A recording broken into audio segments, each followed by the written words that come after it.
tomto videu si ukážeme základné pravidlá formátovania v Microsoft Office Word. Je to verzia 2007, kto by mal inú verziu, treba tam hľadať také ponuky, ako budete vidieť tu. Určite sa tam nachádzajú, akurát možno niekde inde. Budeme sa baviť vlastne o tomto paneli formátovania písma. Sú tu niektoré tlačidlá, ktoré sú určené na zrýchlené použitie toho formátovania. Treba používať myšovú nápovedu. Keď počkáte myšou na tom tlačidle, tak sa vám tá myšová nápoveda zobrazí a povie vám, čo sa s tým tlačidlom dá robiť. Okrem týchto zrýchlených tlačidiel sa tu nachádza takéto malé tlačidlo so šipkou, ktorú keď si rozbalíme, tak tam uvidíte všetky možnosti formátovania písma. Chcem vás tu upozorniť hlavne na tie efekty, ktoré budeme používať. Horný index, dolný index, tieňované s obrysom a teda aj farba písma a písmo, rezy písma, veľkosti. Všetko sa to tu dá nájsť. My začneme tými základnými, aby ste vedeli použiť tie základné možnosti. Takže ja som si sem pripravila H2 zo 4, ale vidíme, že z toho 2 a 4 potrebujeme spraviť dolný index. Môžeme to robiť po jednom znaku, alebo to môžeme robiť ako viacej znakov naraz.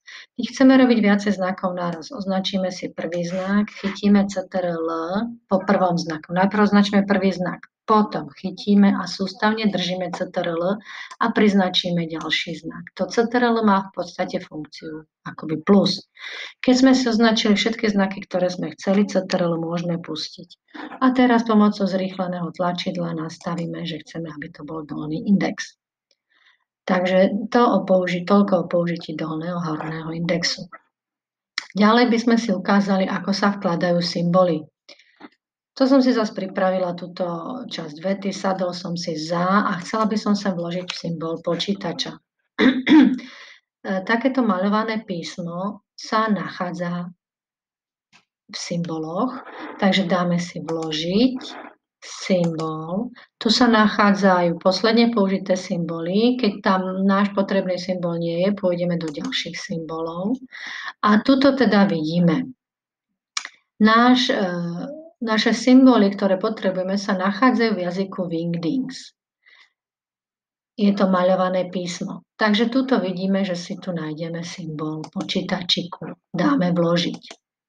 Tým pádom sa nám tam ten symbol vložil. Potom, keby sme napríklad chceli nejaký zvláštny znak, ako napríklad O s bodkami alebo U s 2 čiarkami, tak si všimneme, že robíme v texte kalibry, tak keď budeme hľadať symbol, tak si nastavíme také písmo, ktoré súvisí s tým, akým písmom píšeme, čiže kalibry.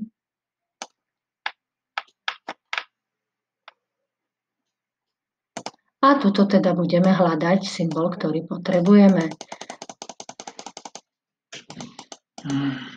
Hej. Takže podľa toho, akým písmom píšete, také si tuto treba nastaviť a vyhľadať ten symbol, ktorý potrebujete vložiť. Ďalej by sme si povedali o nejakých ďalších efektoch. A to nejaké obrys, tieňované a orámované. Zase som si tu pripravila text, takže takéto efekty je najlepšie vidieť ale na veľkom písme. Takže si to písmo zväčším ešte viac, aby to bolo úplne viditeľné. A chcem si tu nastaviť obrys, tak pôjdem do efektov a nastavím si obrys. Keby som si chcela nastaviť farbu písma, spravím to v tomto paneli. Keby som chcela mať tučné, tak dáme sem. A keby som chcela podfarbiť to písmo, tak je tu zase tlačidlo na podfarbenie písma. Ešte by sme si mohli ukázať, ako orámovať. Takže orámujeme pomocou, označíme si, čo chceme rámovať. Vypneme si toto, označíme si, čo chceme rámovať a pôjdeme do tlačidla s rámovaním. Tu úplne dolu je rámovanie a podfarbenie. Buď by sme si vybrali túto z rámovania, alebo si viacej nastavíme tu. Tu si môžete vybrať, čo chcete rámovať. Či chcete rámovať odsek alebo text. Keď by to myslím, že všetci vieme, čo je to odsek a text, takže ja chcem len to slovo, tak si nastavím text a nastavím si, že chcem zo všetkých strán orámovať. A mám to orámované. Keby som chcela teraz písať ďalej, vidíte, že stále sa mi to rámuje, čo teda nie je môjim úmyslom, tak keď chcem, tak sa prekliknem niekde úplne mimo a začnem písať a už mi to ide. Keby náhodou bol zase nejaký problém s formátovaním, odporúčam vám používať túto veľmi užitočné tlačidlo vymazať formátovanie. Si všimnite, že ja tam mám teraz veľké písmo a keď kliknem na vymazať formátovanie, nastaví sa mi na základný formát písma. Ešte vás chcem upozorniť na veľmi také užitočné tlačidlo, čo je toto. A to je, že nám zmení písma, napríklad všetky malé písmená zmení na veľké, tak si to vyskúšame a vidíme, že to všetko zmenilo. Toľko k formátovaniu písma. Všetky ostatné veci treba hlavne hľadať, študovať myšové nápovedy. Ideme si ešte povedať k formátovaniu odseku. Budeme sa hlavne venovať týmto 4-5 tlačidlám. Odsek môže byť teda zarovnaný naľavo, na stred, napravo alebo ku obidvom okrajom. Tuto sa zase nastavujú vzdialenosti medzi riadkami a teda či je medzera za odsekom alebo nie je medzera za odsekom. Ukážeme si to, ako sa to použije.